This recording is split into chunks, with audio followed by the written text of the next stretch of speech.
Hey guys, MCU Collector here with another figure review. Next up is the Hasbro G.I. Joe Classified Series 121. Whoops.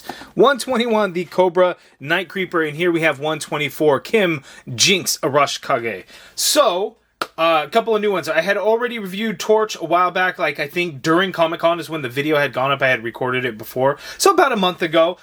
These are part of that latest wave. I have Doc, he's sitting in my pile of loot with Big Bad Toy Store, but I have these two here for you thanks to Big Bad Toy Store. They are both currently in stock, so links in the video description below to pick up Night-Creeper and JINX, as well as, Torch. I think Torch is actually still sold out, but Doc is in stock, along with a bunch of other G.I. Joe Classified Series. So links in the video description below to pick up your Joes at Big Bad Toy Store, BBTS. Check them out for all your action figure collecting needs. Looking at the packages, we get some awesome artwork there of the Night-Creeper and JINX. Again, 121, 124. We have those different insignias there with those QR codes if they do anything.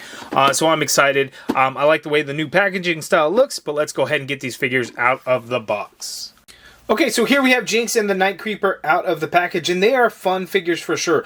I really like JINX. I really lean heavily into the ninjas of G.I. Joe because I love the looks of them. The figures are all fantastic. Like Storm Shadow and Snake are just really good figures.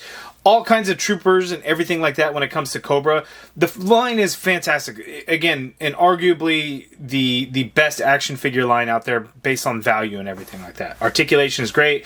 Accessories are really good, except for the lack of hands, which these two figures actually each have one extra set of hands. So that is a big win for G.I. Joe Classified Series. But these two are really fun figures. Night-Creeper has a bunch of accessories, and they all store on his backpack, which is crazy. Or on his person, too, because he has got two knives. But it's kind of crazy what you could do with the G.I. Joe Classified Series stuff. So here, having these out of the package, I'm very happy with them. Let's go ahead and get in for a closer look at the two figures. We'll take a look at the Night-Creeper first and his accessories, and then we'll move on into JINX, take a look at their articulation, and do a few comparisons so you can see how these stack up to others. Okay, so here's a look at the Night-Creeper. There are two different heads on there. This one is more of a helmeted look there, which is cool, and I like that. The visor is kind of this red color, and then we get a little bit of that darker maroon or purplish color. I guess it'd be purple in there over kind of the mouth guard.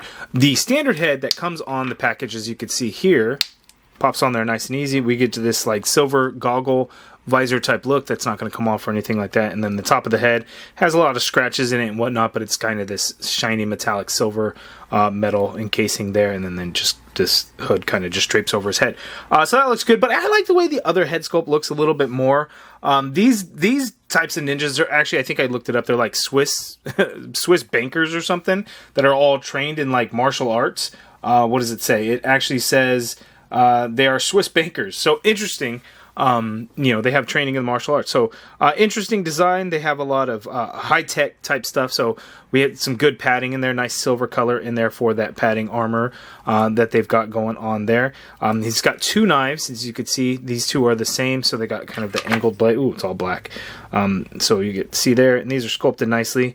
And then they just kind of sheath in the back. You got two of them. So you can stick the knives right on in there. Which works out kind of nice. Just kind of have these gray pants with dark gray and like purplish camo type material on there. You got these big shin guards there, and then you got the feet. So overall, it looks pretty good. I like the way it looks. Articulation-wise, they're pretty good as well. In terms of accessories, we get a bunch. So we have this backpack, which has everything on it, as opposed to those two knives, though. Those aren't, obviously, because they go on his person. The backpack, though, is super loose. Like, it just wants to fall right out. Typically, with some of them, I had seen where the backpacks are very stiff and hard to get on, and I feel like you have to force them a little bit too much. I would have preferred that in this case here, as opposed to one that's just going to fall out after I kind of lean it back. But the whole thing of it is actually really cool because we could store everything. So you got the two swords. So you got this one here, and they just clip on the sides, which is really nice. This one has this like goldish green. I think it's supposed to be gold, but it has kind of a green hue to it. That is a pretty interesting looking sword, and I think it looks really good there. We get a second sword here. Nice silver for the blade there. You can see the hilt. This one is really nice. And again, it just clips on into the side of the backpack as well. So, you got the two sides. You could just slip them, push them on in there, and it holds really well. We get this crossbow. Whoops, this is upside down. That's how it's supposed to be. We get this crossbow that goes in there. So you got these two like angled pegs there. They just fit right in there of the crossbow. Crossbow looks really good there. I don't know if it comes apart.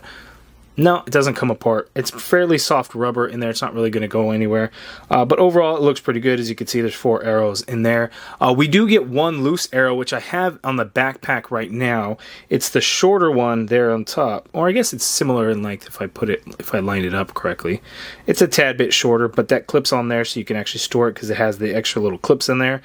So you can have, and it looks like with this, we can actually clip that arrow right in there as well, and so as it's preparing to fire, or however it should look, you can do that there. So that is a nice touch for sure. Looking at the backpack itself, it's sculpted nicely. As you can see, there's some gear, like we get some rope down at the bottom, and then it's kind of got like these pouches kind of throughout and everything. It looks pretty good. Again, I just wish it secured onto his back just a lot stronger. Well, I guess without the weight of all the accessories, it stays on a little bit better, but still pretty loose, like as you can see there. I wish it was just on a little bit more firm. But that's the night-creeper. Again, looks really good, but we're going to move on into JINX. JINX has a super long neck. Let's get that out of the way. Super long neck. G.I. Joe, they've done this before with G.I. Joe Classified Series, as the movie Baroness had a really long neck on her as well. JINX has that too, but JINX looks good. Now, she comes with this blindfold. I assume it goes on the masked head and not the other one. The other one is just a little bit difficult to try and fit it over her hair, so I just kind of went with the mask look to put that blindfold on there, and then you could just take the blindfold off, and it just looks like she is, JINX is wearing the mask, and that looks really good. Came out nice. The head, though, I don't know. It just doesn't feel like it's super secure on there. Like it just softly, boop, it goes on there. It's not going to fall off. It's not loose or wobbly or anything like that, but it also, at the same time, just seems too easy to pop on and off. Putting the unmasked head sculpt back on there, as you can see, it snaps into place because it's very secure on there. But this looks really good. She's got short hair there. She actually looks Asian, which is definitely a nice plus. So no complaints there. She's got that necklace on there. She's got these tattoos on her right arm. They look pretty good. A little bit of pink and purple in there. I like it. She has the sword and sheath there. The sword is very generic looking, so just kind of generic gray color, brown for the hilt, and then the sheath itself is just black. In terms of other accessories, she also has a pair of fists. The fists actually come on the figure out of the package, and they have the vertical hinges on them, and then she also has the grip hands. I forgot to mention night-creeper. Let's go back to night-creeper. He's got 2 trigger finger hands, and then he's got this straight-out karate hand there, which got a piece in his palm there, and then he's also got the throwing star hand there. Forgot to mention that. Hands. Very important. And then JINX also has this weapon, which is, what is this? I don't know what this weapon's called. You guys let me know what it's called. Is it a helper? No, it's not a helper. I don't know what it is. You guys let me know. Nice silver color in there, a little bit of brown, and then black for the staff portion there. But that looks pretty good. So here we have JINX. She's just got all red in this gi, and then we have there, it looks like a dragon on there. And then kind of throughout a little bit of black and red on the boots and stuff. That tie there is actually where the boot swivel is, so they hide it really nice and well. Black for the sash, a little bit of dark red along the sides of the gi. But looks really, really good. So that is all we've got for the figures. Let's go ahead and check out how they move. Okay, so articulation. So JINX's head is on a dumbbell joint. She can only look up that much there. She can't really look down a whole lot, though, unfortunately. But you do get some good pivot in there and full swivel, of course. The neck is a separate piece, and you could kind of swivel that neck, but it doesn't really do a whole lot else. The arm you can get to go straight on out like so, which is good. You get a full rotation in there. You got somewhat of a butterfly joint in there with that sleeve, but as you can see, you're not going to get a whole lot of movement in there. So in terms of crossbody, not really going to happen. So it's a little unfortunate. You got an upper bicep swivel in there, double jointed pinless elbow, gives you that much bend at the elbow, which is quite nice. Wrist swivel, and they do hinge. Vertical hinge on all 4 of the hands that she comes with, so no standard horizontal hinge. We have a diaphragm cut there. So it's hard to do because you have this this gi top portion that kind of covers up where it's at the waist. So just in total, getting her to tilt to one side. She can tilt to her left that much. She can tilt to her right that much there. which is good. You can go back only a little bit, and then you can come forward hardly anything, if at all. So it's a little unfortunate. Swivel at that diaphragm, and then you could swivel at the waist, however you want to do it. She has drop-down hips, but they don't really hold in place, and they drop down very little, so just a heads up on that. But she could do the full splits, which is good. You can kick forward really high. The leg goes back a little bit, too. You got an upper thigh cut in there, but man, you could just turn that leg without even the thigh so much. But you do get an upper thigh cut in there. It's a little stiff. Double jointed pinless knee. There we go. Getting that, you get that much bend there at the knee because this top portion does not want to bend as much. Well, let me see. Yeah, it just doesn't want to go back nearly as much. So that's far as that top portion of the knee is going to go, and then that one you can get to go that much there. So we have that boot swivel, again, top of the boot, right where that black strap is there. Foot hinges down a little bit. You may have to work it over that pant leg, but then you can hinge it down a little bit more. Hinge up a little bit. Ankle pivot, peg holes at the bottom of the feet. So pretty good articulation, but in the torso, very, very severely lacking in terms of articulation. Onto the night creeper. So night creeper, his head can't look up on this one. Can the other one look up? This one doesn't pop. See, this head doesn't pop on either. It's just like, it's on there. No, see, I don't know. It's weird. It doesn't pop on there. But anyway, this one can't look up either, unfortunately. Can't look down either. So you got the dumbbell joint, which gives like no movement on the neck. Very, very little. The neck in there can swivel, and it doesn't really move around either. So no matter which head sculpt on there, you're really just going to get a swivel out of it, unfortunately. The arm, you can get the arm to go straight on out there. The shoulder pad does not really get in the way, the shoulder armor. You can do a full rotation in there. You got an upper bicep swivel in there. Double jointed pinless elbow gives you that much bend there at the elbow. Wrist swivel, and the hinge, we got a vertical hinge on the two trigger finger hands. The throwing star has a standard horizontal hinge, and then the straight out hand has a standard horizontal hinge as well. So we have diaphragm cut on this guy, and we have a ball joint waist. So tilting left total, you can go that much left total. Tilting right total, you can go that much there. Going back is a fair amount, as you could see there. Coming forward, though, is very, very, very lacking. You get a swivel at that diaphragm, and it looks like I'm kind of cutting into the plastic a little bit when doing that, when moving that around. So I just be careful with that. Yeah, so yeah, be very careful. But swivel at the diaphragm, swivel at the ball joint waist. You got the drop down hips, which drop down a lot, as you can see there, and it holds in place. So JINX just really did not hold in place. Let's see, doing the splits, you can do full on splits with the night creeper, as you can see there. Kicking forward, you can kick forward very, very far. Leg goes back a whole lot. You got an upper thigh cut in there, double jointed pinless knee there, and then you got a boot swivel in there. Foot hinges down, but you got to work it over the shin guard. Hinge down.